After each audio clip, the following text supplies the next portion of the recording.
askar dhaarsan baan nahay xoogii dalka nahay. kooxda horseed ee ciidamada xoogga dalka qaybta 12aad ayaa waxa ay booqasho dhiirigelin ah ugu tageen ciidamo ku sugan xerada Harqaboobe ee ku taala degmada Gurceel ee qaybta 12aad kuwaas oo in muddo ah tababarkooda uu ka socday dhawaana la filayo in la soo gabagabeeyo. kooxda ayaana waxa ay halkaasi ku soo bandhigeen gabayo iyo heeso ka turjumaya wadaniyada iyo sidoo kale ciidamada xoogga dalka Soomaaliyeed kaalinta ay ku leeyihiin difaaca dalka.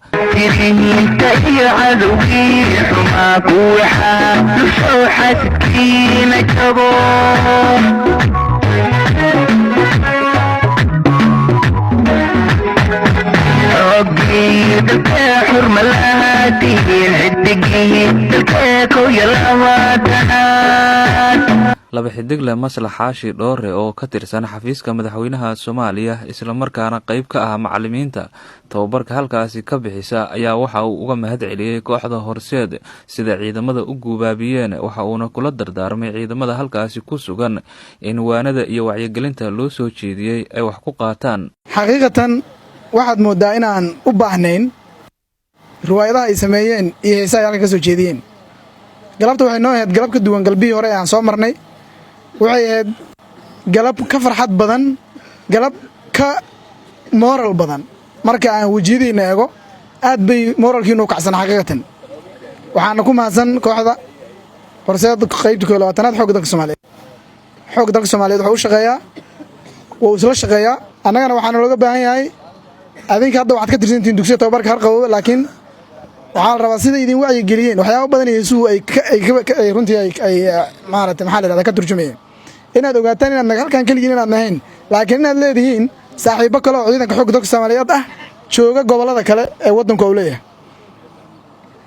waxa halkan ay laynkugu soo jeeday waxaa la rabaa inaad ku camal fashaan, inaad ogaataan inay yihiin wax xaqiiq ah. waxaa laynkaga sheekeeyey muhiimadda uu waddanku leeyahay, dhulku leeyahay, dadku ay leeyihiin, adigu shakhsiyan askariga tahay waxa aad tahay iyo muhiimadda aad leedahay halkan laga sheegay. dugsi waxaan dhigtaa hoy laygu baro dagaalkiyo daafaca dalkaygu waan dadaalayaa.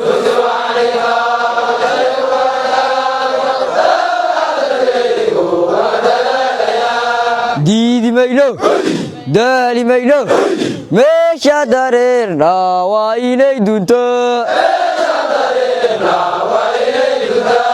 taliyaha dugsiga tababarada Harqaboobe ee qaybta 12aad ee ciidamada xoogga dalka Soomaaliyeed gaashaanle sare Maxamed Cali Abiikar ayaa isna waxa uu ka mahad celiyay sida ciidamada kooxdu u dhiirigeliyeen. waxa uuna kula dardaarmay ciidamada halkaasi ku sugan oo muddada lagu tababarayay in wacyigelinta ay qaataan iyo waxyaabaha loo soo jeediyay ayna ka fogaadaan wax waliba oo xumaan ah.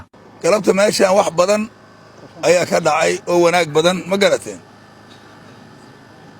oo leh wax lagu daydo noona sii socon doono haddii alla idmo. waxyaabaha dhiirigelinta ciidamada ka mid ah sidaad u qolada gabyayse qolada heesayse ayu nuuc wax walba waxaa waaye dhiirigelinta ciidanka xoogga dalka Soomaaliyeed ee aad ka tirsantihiin.